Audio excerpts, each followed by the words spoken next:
Hello दोस्तों, स्वागत है आपका हमारे यूट्यूब चैनल सम्राट एजुकेशन में। दोस्तों, आज के इस वीडियो में आप लोगों को बीएससी एग्रीकल्चर फिफ्थ सेमेस्टर के एक विषय pest of crop and store grain their management AG 503 का कुछ मोस्ट इंपॉर्टेंट टॉपिक कराने वाला हूं, जो कि आपके एग्जाम के लिए बहुत ज़्यादा इंपॉर्टेंट है। तो आप लोग वीडियो को पूरा देखिएगा और वीडियो अच्छा लगे तो वीडियो को लाइक कीजिएगा, चैनल को सब्सक्राइब कीजिएगा और अपने दोस्तों के पास शेयर जरूर कीजिएगा। चलिए स्टार्ट करते हैं। तो टॉपिक हम लोगों का है पहला, ज्वार सूट फ्लाई। ठीक है, ज्वार सूट फ्लाई तना छेदक मक्खी। चलिए देखते हैं इसके बारे में। इसका साइंटिफिक नेम होता है एथेरिगोना सोकाटा। एथेरिगोना सोकाटा इसका बोटेनिकल नेम होता है। ठीक है, ज्वार सूट फ्लाई का बोटेनिकल नेम क्या होता है? एथेरिगोना सोकाटा। एथेरिगोना सोकाटा। ऑर्डर इसका डिप्टेरा। ठीक है, डिप्टेरा इसका गढ़ है। फैमिली है इसकी एंथोमाइडिया। ठीक है, एंथोमाइडिया इसकी फैमिली है। इसका साइंटिफिक नेम है एथेरिगोना सोकाटा। इसका गढ़ है डाइप्टेरा। ठीक है, चलिए देखते हैं इसका होस्ट प्लांट कौन कौन सा है। पोषक पौधा तो ज्वार, मक्का, बाजरा, सामा, कोदो, गेहूं तथा सूडान घास आदि इसका होस्ट प्लांट है। ठीक है, कौन कौन सा? ज्वार, मक्का, बाजरा, सामा, कोदो, गेहूं और सूडान।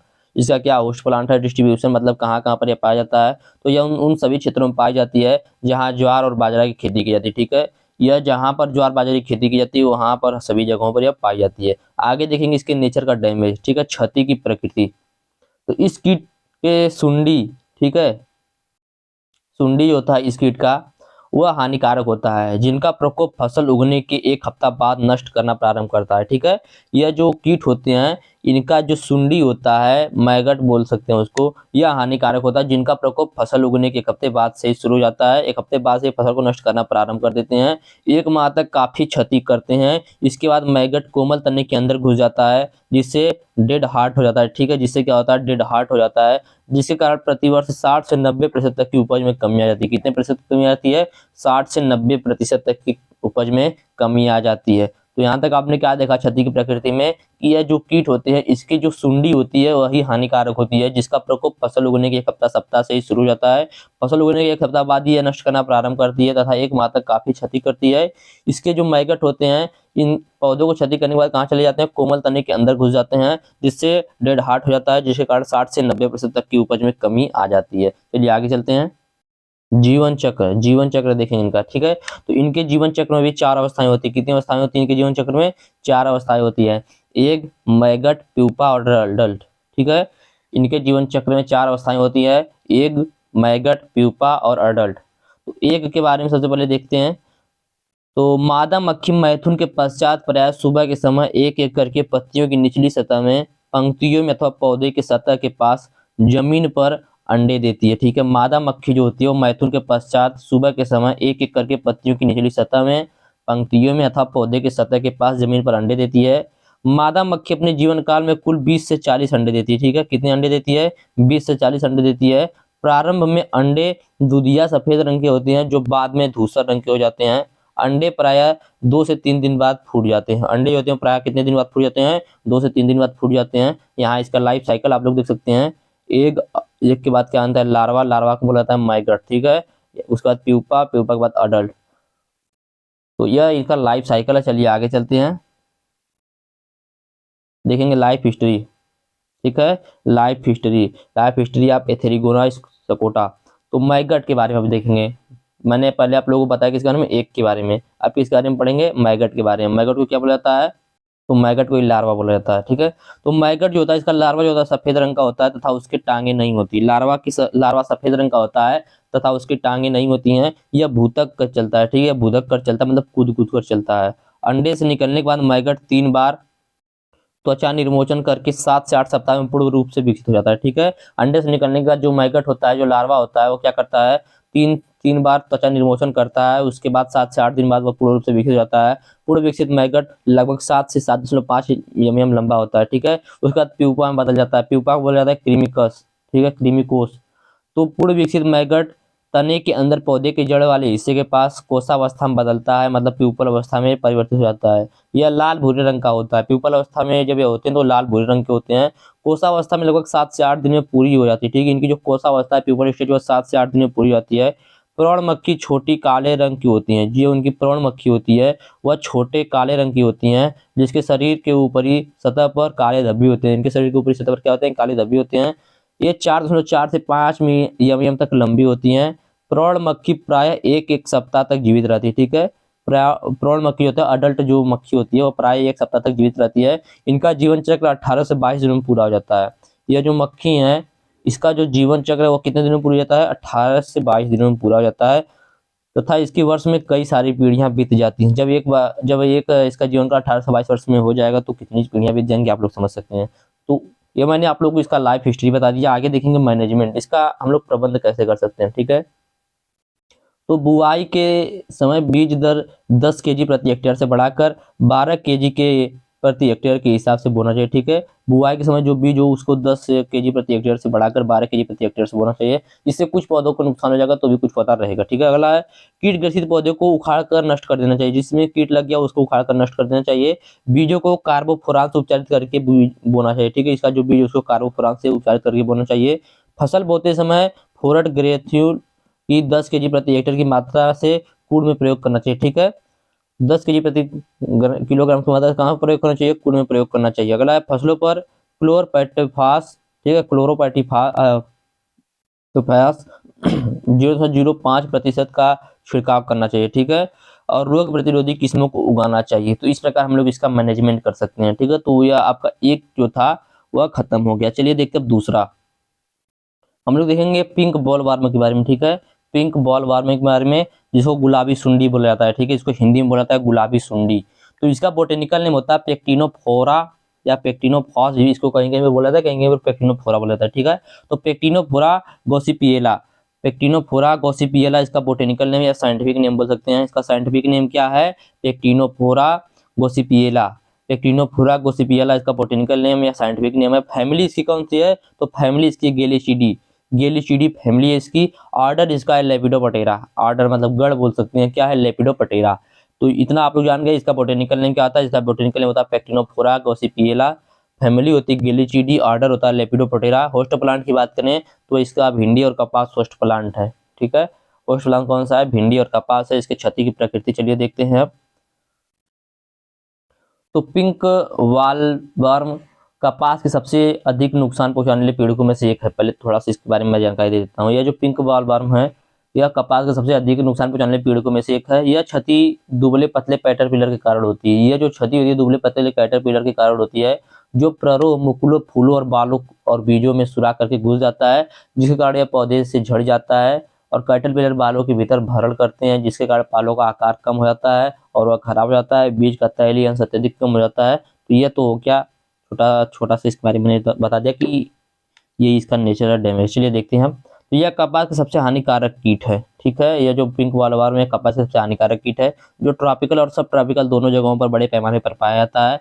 यह कॉटन सीड के अंदर, यह जो कॉटन होता है, कपास होता है, उसके सीड के अंदर लार्वल स्टेज में प्रवेश कर जाता है। क्या करता है? लार्वल स्टेज में प्रवेश कर जाता है। और सीड के सोइंग के समय जब बीज बुआई की जाती है तो उसके साथ वहीं खेत में पहुंच जाता है। वहीं पर खेत में ही मिट्टी में अपना प्यूपल स्टेज पूरा कर लेता है। ठीक है, खेत में मिट्टी में ही अपना क्या करता है? प्यूपल स्टेज पूरा कर लेता है। कुछ दिन बाद यह प्रौढ़ में बदल जाता है। ठीक है, प्रौढ़ में बदल जाता है। यह फूलों की कलियों को खाता है। यह जो फूलों की कलियों को खाता है, इसका जो सुंडी वाला अवस्था होता है बोल सकते हैं उसको, लार्वल स्टेज, वही जो होता है फसलों को नुकसान पहुंचाता है। ठीक है, तो कुछ दिनों बाद प्रौढ़ में बदल जाता है। यह फूलों की कलियों को खाता है और बीज कोषों में छेद करता है। जब यह फूलों में पाया जाता है, जब यह पिंक वालवार्म फूलों में पाया जाता है तो फूल नहीं खिलते हैं और गुलाबी रंग के दिखाई देते हैं। यह जो होते हैं कीट पेस्ट या गुलाबी रंग के दिखाई देते हैं। इनके चुभाने वाले मुखांग होते हैं। ठीक है, चुभाने वाले मुखांग होते हैं सकिंग टाइप, जो बड़े पैमाने पर कोमल टहनियों सुराख बनाकर अंदर प्रवेश करता है, जिसके कारण पौधे का ऊपरी भाग सूख जाता है। जब कपास में बाल बनना प्रारंभ होता है तो उस बाल के अंदर लार्वा प्रवेश कर जाता है। ठीक है, जब कपास में बाल बनना प्रारंभ होता है तो लार्वा क्या होता है? बाल के अंदर प्रवेश कर जाता है और लार्वा में वृद्धि और विकास करता है। लार्वा के रसों को चूसता है, तेलों को चूसता है, जिससे लार्वा का जो कपास का आकार होता है, उसके बाल का आकार होता है, छोटा हो जाता है और झड़ जाता है। तो यह तो था इसका नेचर ऑफ डैमेज, क्षति की प्रकृति। आगे चलिए देखते हैं लाइफ साइकिल। तो आज यही लखनऊ यूनिवर्सिटी वालों का एग्जाम है। यदि आप लोग बोलेंगे तो इसके बाद में मैं वीडियो डाल दूंगा, क्योंकि वीडियो डालने में आज खुद पहले से ही लेट हो गया है। यदि आप लोग बताएंगे, आप लोगों के पास समय है, तो मैं एक वीडियो और डाल दूंगा। ठीक है, आप लोग कमेंट करके बता दीजिएगा जरूर। चलिए देखते हैं। तो इसका लाइफ साइकिल अब देखेंगे, ठीक है। लाइफ साइकिल, तो इसके जीवन काल में कुल 4 अवस्थाएं होती हैं, एक लार्वा, प्यूपा, एडल्ट, ठीक है। एक stage larval stage, pupal stage और अडल्ट। तो इसके जीवन काल में कितनी अवस्थाएं, 4 अवस्थाएं होती हैं। मादा अपने अंडे कपास के पौधे के सभी भागों पर या तो एक एक करके या 2 से 10 अंडों के झुंडों के रूप में देती हैं, ठीक है। इसकी जो मादा होती हैं वह क्या करती हैं, अंडे को एक एक करके पूरे पौधे पर या 2 से 10 अंडों के झुंड के रूप में देती हैं। लेकिन अंडे को देने के लिए यह बालों को वरीयता देती है, मतलब जो उनके बाल होते हैं उनमें अंडे देने के लिए ज्यादा वरीयता देती है, मतलब उन्हीं में ज्यादा अंडे देती हैं, ठीक है। लेकिन अंडे देने के लिए क्या करती है, बालों को वरीयता देती हैं। एक एकल मादा 300 अंडे तक दे सकती है। एक इसकी जो एकल मादा है, मतलब अकेली एक मादा गुलाबी सुंडी 300 अंडे तक दे सकती है। लार्वा कपास की परिपक्व बालों को गंभीर रूप से क्षति पहुंचाता है। इसका जो लार्वा होता है वह कपास के पौधों को, कपास के फूलों को क्या करता है, क्षति पहुंचाता है, क्योंकि अंडे से हाल ही निकले लार्वा जो होते हैं इन बालों के भीतर घुस जाते हैं। ये लार्वा बीज और रेशा निर्माण करने वाले ऊतक दोनों को ही खा जाते हैं, ठीक है। ये जो लार्वा होते हैं ये बीज निर्माण करने वाले और रेशा निर्माण करने वाले दोनों ही ऊतक को खा जाते हैं। संक्रमित बालों को स्वस्थ बालों से अलग करके नहीं पहचाना जा सकता। जो संक्रमित बाल हैं और जो स्वस्थ बाल हैं इनको अलग कर करके नहीं पहचाना जा सकता। पूर्ण विकसित कैटरपिलर जो होता है, पूर्ण विकसित जो कैटरपिलर होता है गुलाबी रंग का होता है और लगभग 15 mm लंबा होता है। कितना लंबा होता है, 15 mm लंबा होता है। पूर्ण विकसित कैटरपिलर बाल के भीतर, बीज के भीतर अथवा मिट्टी में प्यूपा का रूप धारण कर लेता है, ठीक है।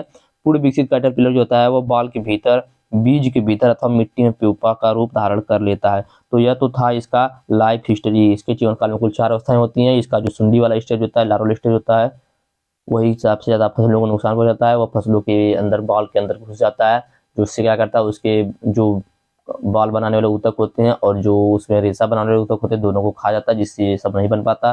वो पौधे से नीचे झड़ जाते हैं या उनका आकार छोटा हो जाता है, देखने में अच्छे नहीं दिखते हैं, उनका भाव कम हो जाता है, वो खराब हो जाता है। तो यह था इसका लाइफ हिस्ट्री। आगे देखेंगे मैनेजमेंट।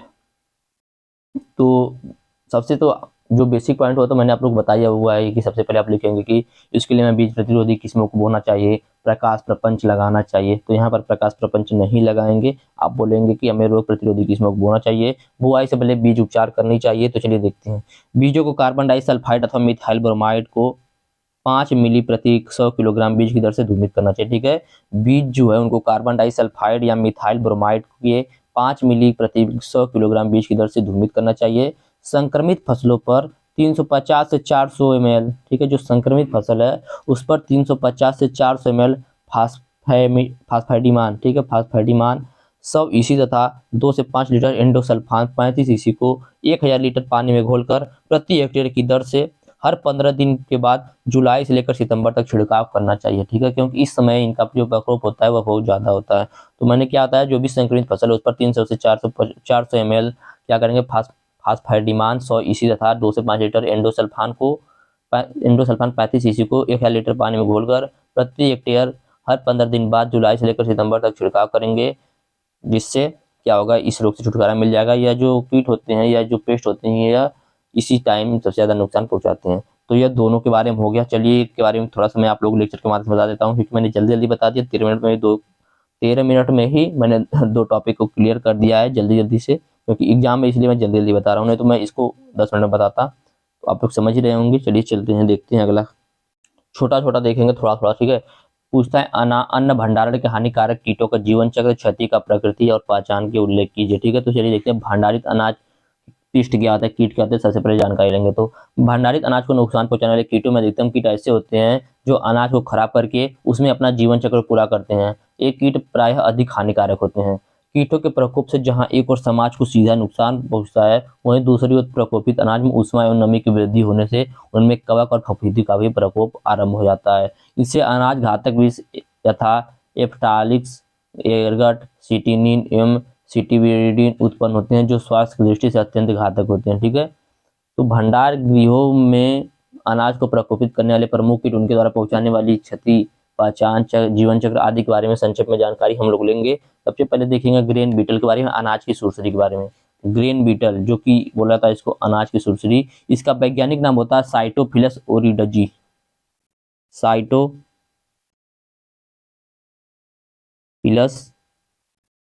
ओरिडजी। देखिए मैं लिखूंगा नहीं, लिखूंगा बहुत कम, क्योंकि टाइम बहुत कम है, तो जल्दी जल्दी बताना है। तो इसका बोटेनिकल नेम होता है वैज्ञानिक नाम होता है साइटोफिलस ओरिडिजी, ठीक है। साइटोफिलस ओरिडिजी कोलियोपटेरा गढ़ से आता है, कोलियोपटेरा इसका गढ़ है। इसके क्षति का प्रकृति देखेंगे तो इस कीट के वयस्क व सुंडियों द्वारा क्षति पहुंचाई जाती है, ठीक है। ये जो ग्रेन बीटल होती है, अनाज की सुसरी होती है, इसके जो अडल्ट होते हैं और जो सुंडी होती है, लार्वा होता है, इसके द्वारा क्षति पहुंचाया जाता है। ये अनाज को खोखला कर देता है, दाने जो होते हैं वो पाउडर की तरफ बदल जाते हैं। आप लोग इस चीज से भली भांति वाकिफ होंगे, आप लोग देखे होंगे अनाज जब रखा जाता है तो उसमें नीचे का जो अनाज होता है वह पाउडर के जैसा हो जाता है। तो यही जो अनाज की सुसरी होती है, ग्रेन बीटल होते हैं, ही अनाज को इस प्रकार के बनाते हैं। तो दाने पाउडर में बदल जाते हैं। इस कीट के भारी प्रकोप की दशा में अनाज में ऊष्मा पैदा होती है, जो कि शुष्क ऊष्मा के नाम से जानी जाती है।